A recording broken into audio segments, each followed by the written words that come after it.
You're listening to the Arts in Isolation podcast, brought to you by Asia House. Hello to all our listeners. I'm Juan de Lara, and you're listening to the third episode of Arts in Isolation. For all of you who are new to our podcast, it is brought to you by Asia House and the Barakat Trust with the kind support of the Untitled Trust and the Al Trust for Culture. Today, we have a story about loss, but also about hope, about the dangers we all face as a community and as a society.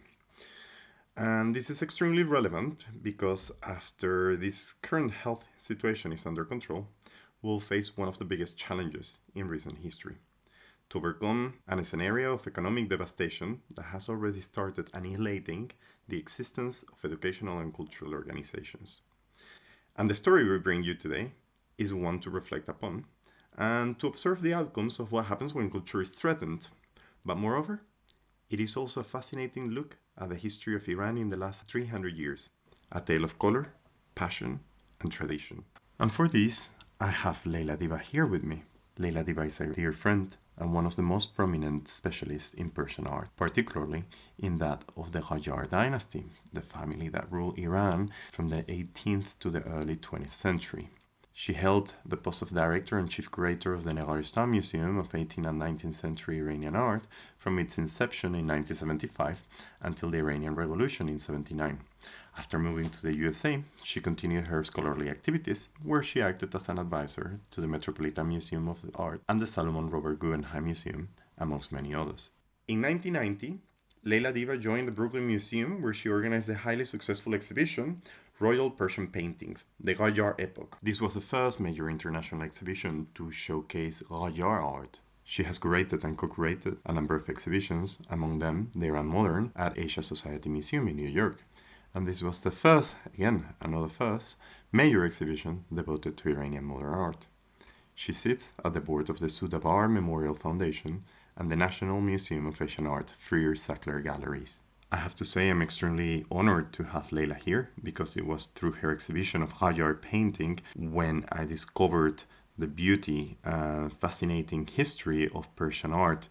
And it also helped me to fight certain stereotypes, particularly for someone like me who comes from having worked in a technology environment and whose only point of contact with Iran was media. So Leyla, welcome. It feels like we're together in the living room. And how are you coping with this current situation? Well, good morning, Juan. Delighted to be speaking with you from Paris, which is still beautiful. Most days very sunny, but very, very quiet. So everyone is staying safe and taking care, as I hope everyone in our audience is doing. And I congratulate you on starting these blogs and podcasts so that people can stay culturally active, culturally alive during this period. As a scholar, it's perhaps a little bit easier to deal with isolation and loneliness because we're used to it. Whenever you need to produce a major piece of research, work, writing, whatever, you have to learn to be alone and with yourself over long periods of time. So I think it's a little bit easier for us than for other people. Of course, we miss our families. We miss our direct physical contact with friends and family. But thank goodness modern technology is making it easier for us. And if we're very lucky, we can go out for a short walk. So we try and keep our spirits up. So Leyla, you have a lot of experience in cultural institutions and museums. It is in moments like this where history and culture is in peril. Can crisis reformulate the identity of nations?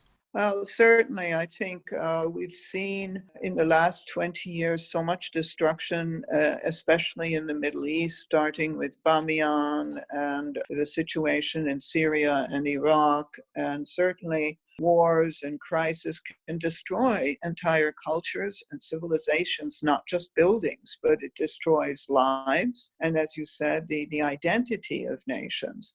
And revolutions, of course, are not coup d'etats or small events. They totally change a society from up to down and back again. So I think this is a time when culture is in great danger. Yes. So I understand the same thing happened in 1979 during the Iranian Revolution. You were the director of one of the most important museums, the Nigaristan Museum. However, from what we have been discussing, this museum presence was completely erased.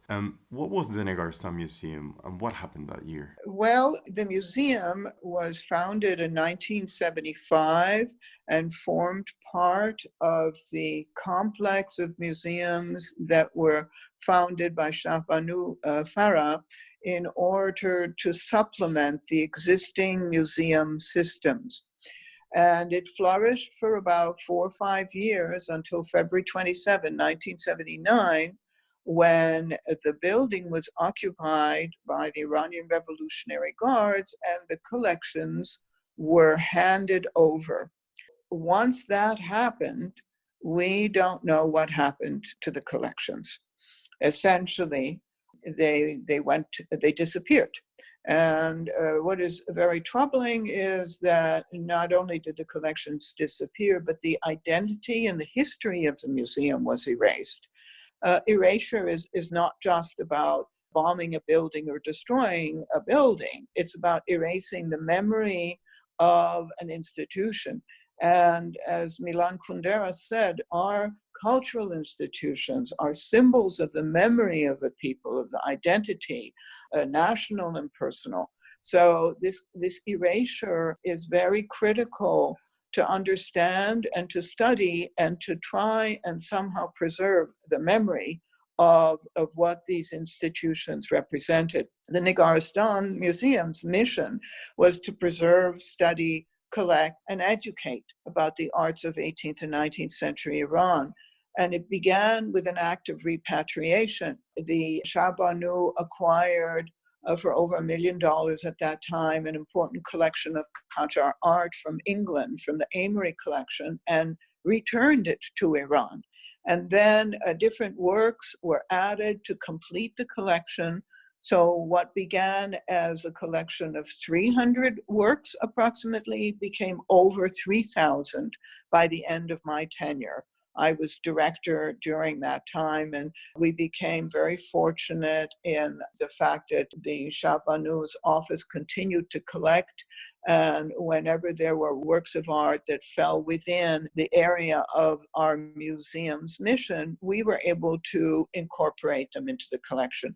All the works were cataloged. We, of course, had an inventory of all the objects, and many of the objects had their numbers written on them in red ink. And the numerical system, by the way, was based on the Metropolitan Museum of Art, where I had been an intern before returning to Iran. So we adopted the same system as theirs. In any case, that's a short history of the museum. It was housed in a beautiful little palace of the Reza Shah period, right next to the Marble Palace in downtown Tehran.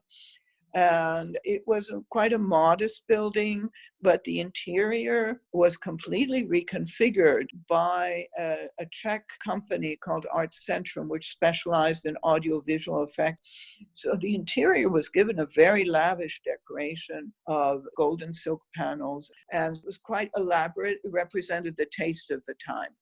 And the museum was 2 stories. And so the bottom housed the collection of paintings that originally acquired from Amory, and a selection of arms and armor, which was added because some of the paintings depicted figures on horseback and so on. And then you went up a long, sort of very majestic flight of stairs, down a long gallery which showed Bohemian crystal and Worcestershire porcelain and carpets. And facing you was a monumental painting of the sons of Fath Ali Shah, which was acquired for the opening of the museum from Sotheby's in 1976, because the Amory collection didn't have a monumental painting. And then immediately after that, facing you was what we call the treasury, where there were beautiful enamel work. So exquisite collections that had been donated by the Rezai family. And then there was another permanent gallery with manuscripts, lacquer, and carpets donated by Mr. Ghulam Hussein Seif Nasiri. So in those 4 or 5 years, we mounted 5 temporary exhibitions. And we had a great deal of educational programs with Dr. Hadi Hazavai. He organized many programs for children. We even built a mini museum downstairs for children, showing them the crafts and how works were produced.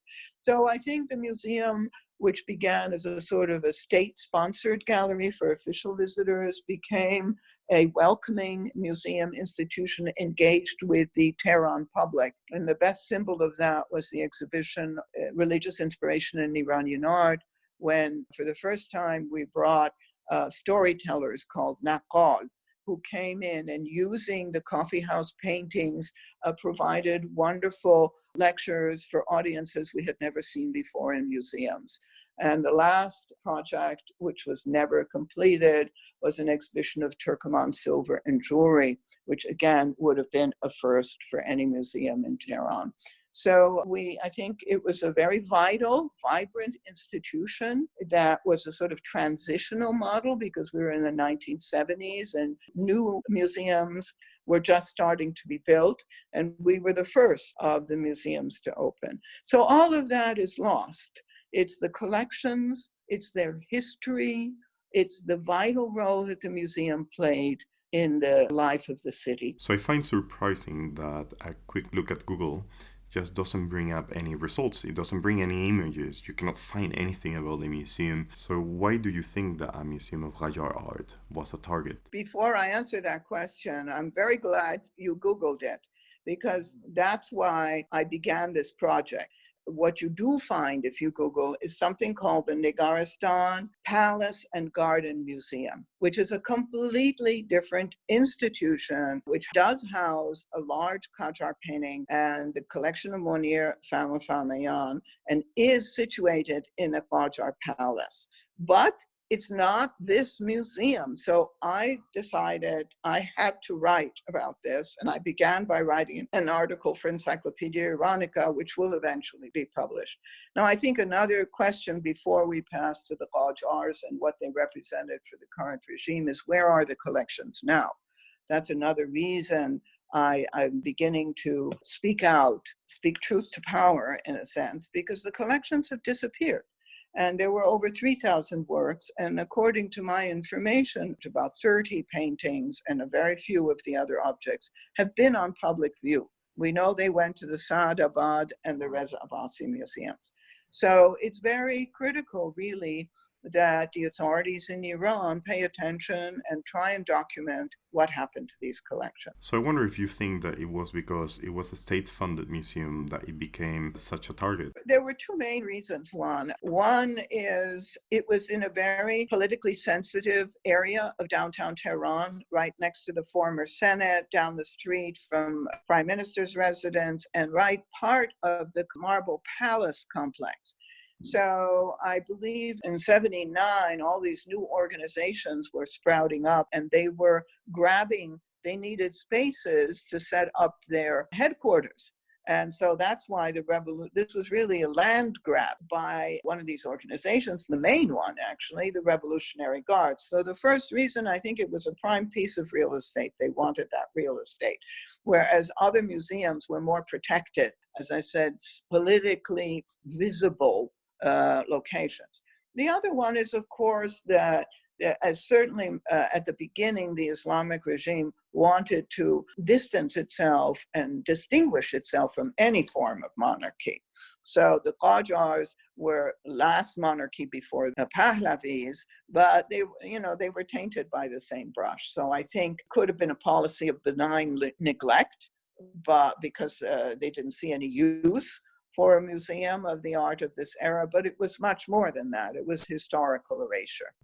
So we keep referring to this dynasty, the Qajar dynasty, And I wonder if you could tell us a little bit more about who they were and what made their art different to the dynasties that preceded them, and what made Qajar art so Persian. Let's just start with who the Qajars were. They were a tribe of Turkic origin. They came from the Astarabad region. They had served the Safavids, and slowly they rose to power from these, tribal origins. They defeated other tribal contenders for power after the fall of the Safavid dynasty, and most particularly the Zan dynasty. And their leader was very brutal but very capable of Muhammad. So it's interesting that we talk about the fact that they were of tribal origin. This was the case of most Iranian rulers, right? And so they come from a tent culture, but very soon they adopt an urban and imperial lifestyle. So the Qajars, yes, they built, if you like, their cultural foundations on the Safavids and the Zans, but very early on established a very powerful, commanding visual language of their own. And it was, of course, the main feature of their art was monumental palace decoration, monumental wall paintings.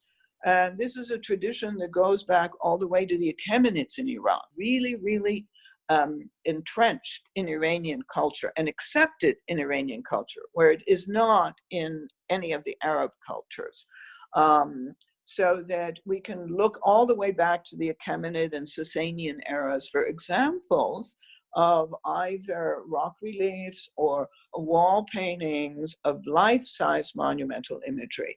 So in a sense, the Qajars built on their immediate predecessors, but was very interesting. They were historicizing. They were aware of these ancient dynasties, which really historically were no longer documented, but somehow the Qajars referenced them in the visualization of their national identity of Qajar Iran. And the differences with late Safavid period is that in the late Safavids, meaning about 1650 to 1722, there emerged a school of painting, a Perso-European school of painting, which adopted European traditions of chiaroscuro and modeling and perspective, more or less, all right? They were mediated by engravings, by second-rate painters. So it was a secondary kind of Europeanizing style. Now, in the 18th century, this continued but faded because it was no longer a creative live tradition. There were, 18th century, Iran was in isolation. So when the Qajars came to power, their main, in order to legitimize and visualize the dynasty, they built many, many palaces. Of course, they also gave to shrines and decorated shrines and so on, but the palaces were the public image. And all these palaces, I mean, don't forget, he had over 100, 150 children. Many of them were governors in provinces. These palaces had to be decorated. And so they invented a style of painting that was flat and decorative and no longer incorporated really the European style of painting of the Safavids. So it had many of the qualities of pre-Safavid painting, but in a sense also the tradition of monumental painting is both Iranian and European. So they've sort of blended easel painting, which is a European tradition, with monumental sculpture, which is an Iranian tradition. So it presented quite many differences with Safavid art. But certainly the tradition of decorating palaces with figural paintings, including paintings of women. And in the case of Safavid, certainly what you might call eroticizing or not really. They were sort of fête champêtre kind of scenes. That also sort of filtered down a little bit to the Qajars. But with the Qajars, I believe that these scenes of eroticism were reserved for the private quarters. They were not for public view.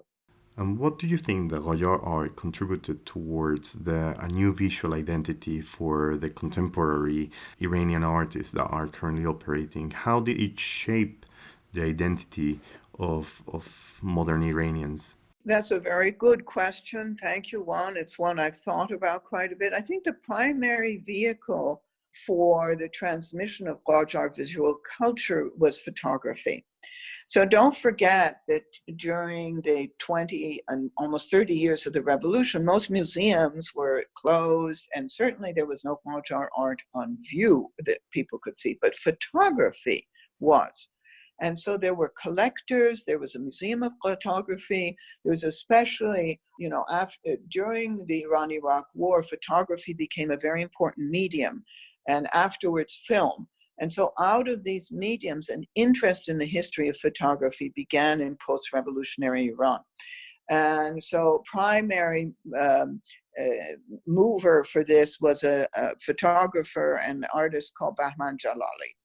And it was through Bahman and his students that late Qajar art opened the door, if you like, for Iranians to reacquaint themselves with the Qajar period. And so this neo-Qajar style, if you like, became one of the hallmarks of contemporary Iranian photography and art. And there are so many artists that have used this visual language. We talk about Bahman Jalali.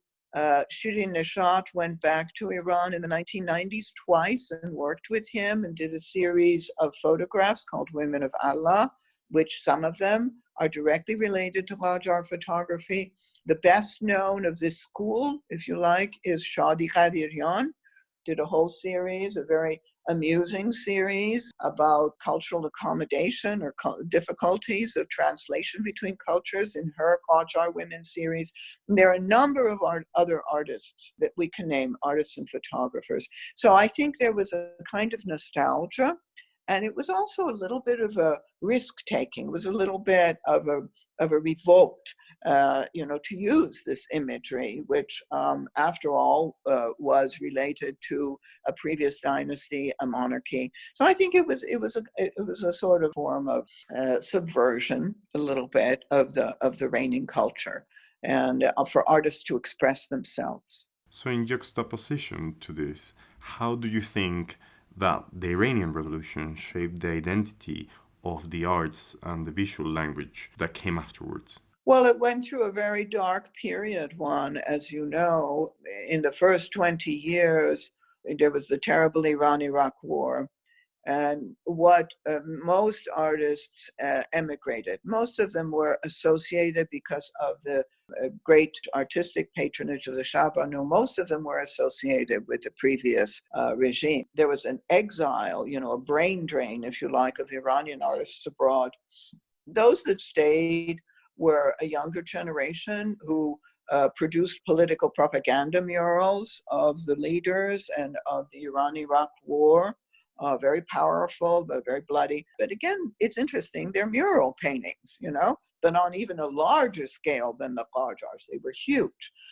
And the other art form that was approved, I wouldn't say flourished, but it continued, was calligraphy. So there were international exhibitions of calligraphy. But slowly, Iranian contemporary photographer began to be able to be shown outside. And it began places like Paris Photo. So the Iranians, the current regime, all of a sudden saw Iranian photography, like Iranian film, being hailed abroad and recognized abroad. So I think this helped create a kind of renaissance for Iranian artists from the 1990s onward. And then another factor, besides the opening up of Iranian society under Khatami for about 10 years, was the establishment of Dubai as an art center, because not only did they have galleries that were run by Iranians and showed Iranian art, they had for about 5 years series of very educational sales, Iranian and Middle Eastern modern art. And the sales catalogs were so professional. For a while, they were the only information we had, or accurate information about Iranian artists. So the revolution affected things in many, many ways. And now, again, the crisis in the country, and before that, with the sanctions, Iranian art is definitely in peril again. Leila, we're approaching to the end of this delightful conversation, and I wonder if you could share with us what do you think we can learn from what happened to the Nigaristan Museum? First of all, I have faith in the Iranian people and their engagement with their own heritage and cultural issues. And that same faith, I think all of us who are working in the arts, we have to keep that faith and believe in our métier, believe in the importance of preserving museums and arts organizations and culture as the locus for national identity. If we don't, we will begin to forget who we were and who we are. And that is very critical. We need these museums and our belief in art to remember again who we are for our future and for our children's legacy. I think that we need a belief in our particular area of expertise. No one else does it better than you. And we need flexibility and adaptability. The world has changed, and we need to change with it. You have experience dealing with crisis, and that has demonstrated that things do not always go as we expect, and you have to be resilient and use your skills to find a different channel in which to thrive. What inspiring words do you have for the young people after this health situation is under control and we find a scenario of economic devastation? Well, first, I would tell the government in every country that you also need to support the arts, because once the health crisis is over, humanity needs art. So we need art, we need artists, we need museums, and we need practitioners and experts like yourself. So first, I would call on the governments not to forget. As I said, I think you need to have faith. We need to have inner strength, resilience, and adaptability and creativity.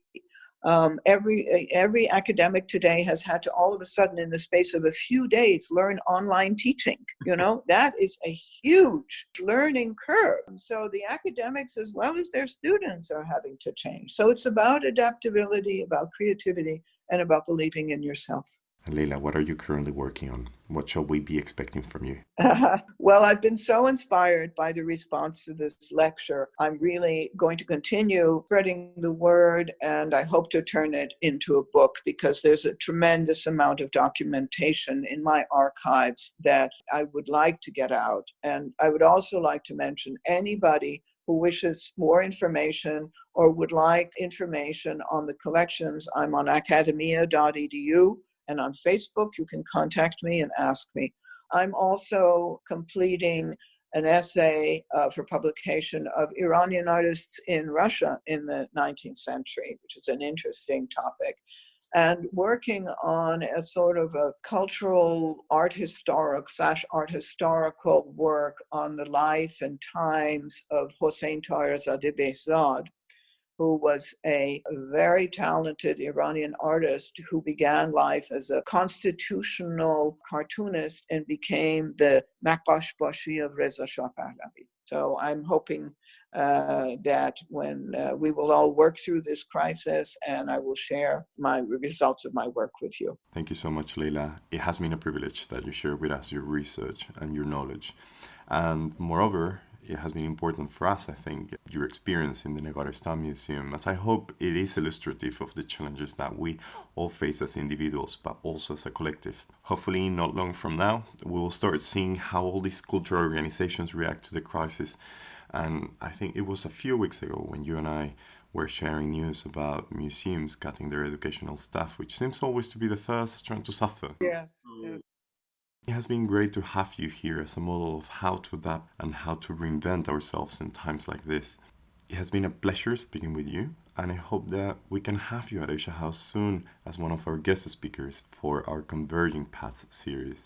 Well, that gives me something wonderful to look forward to, Juan. Thank you for this interview and for your very, very interesting questions. Delighted to have been here. And as every week, we thank our listeners and we look forward to sharing our next episodes in the next few days. Remember to sign up to our newsletter and check our website asiahousearts.org for regular updates. Hope all of you are well. See you next week. Take care of yourself and stay safe. You were listening to the Arts in Isolation podcast, brought to you by Asia House. For more information, please visit our website, asiahousearts.org.